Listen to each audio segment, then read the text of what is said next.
আলাইকুম দর্শক, খেলা জমে গেছে।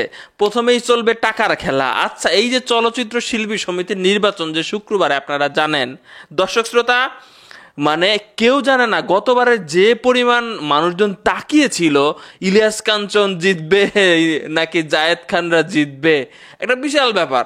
মাত্র হয়তো বা 500-600 ভোট, এই ভোট গুনতে তারা সারা রাত লাগায় দিল। সারা রাত পরে রেজাল্ট আসলো, তবুও বিতর্কিত। 1 বছর অনেক খেলাধুলা হয়েছে ভাই, চেয়ার নিয়ে অনেক নাড়াচাড়া হয়েছে। এবার কিন্তু ইলিয়াস কাঞ্চন সাহেব আর নিপুণের সাথে নাই, যেহেতু ব্যাপারটা বিতর্কিত। তবে এই যে আমাদের এবার কেমন জানি সারা শব্দই নাই, বলা হচ্ছে যে ইউটিউবারদের নাকি ঢুকতেই দিবে না। নির্বাচনী প্রচারণা কেমনে হবে? মেইন টিভি মিডিয়াগুলো হয়তো বেশি প্রচার করবে। দর্শক শ্রোতা, শুক্রবার দিন নির্বাচন।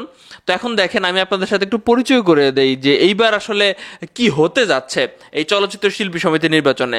আমরা দেখলাম যে সভাপতি পদে মিশা সওদাগর এবং মাহমুদ কলি, যিনি অনেক পুরাতন দিনের নায়ক, তিনি আসলে দাঁড়িয়েছেন। এখানে দুইটা প্যানেল আছে, এক হচ্ছে মিশা ডিপজল প্যানেল, আর একটা হচ্ছে নিপুণ কলি প্যানেল। তো আমি যেটা দেখলাম যে 21টা পদ আছে, এখানে 6 জন স্বতন্ত্রভাবে দাঁড়াইছে এবং দুইটা প্যানেলে থেকে 48 জন প্রতিদ্বন্দ্বিতা করতেছে।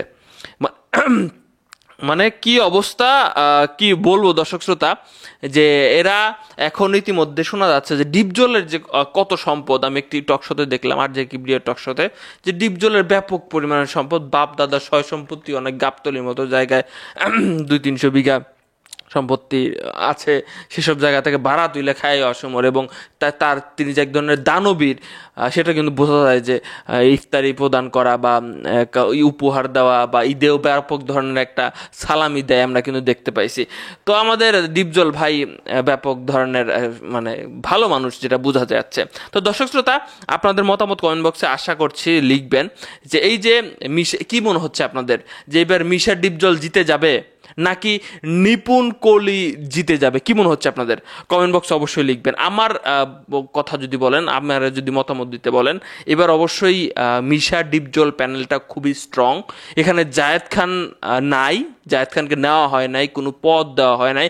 এমনকি জায়েদ খানের সদস্য পদ বাতিল, এমন মর্মেও কিন্তু নিউজ হয়েছে। অর্থাৎ ভোট দিতেও হয়তো বা জায়েদ খানকে আসতে দেখা যাবে না, ডিগবাজি আর জায়েদ খান এখানে সে দিবে না। আর এদিকে নিপুণ বিভিন্ন মানুষের কাছে গেছে।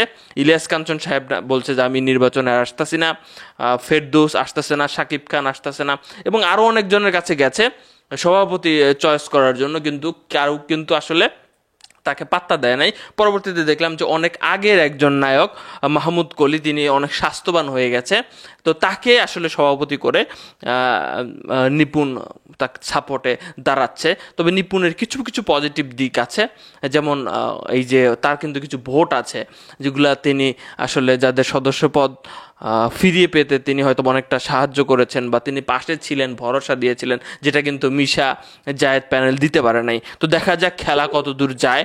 তবে নিপুণের অবস্থা এবার মনে হচ্ছে একটু দুর্বল। কি বলেন আপনারা?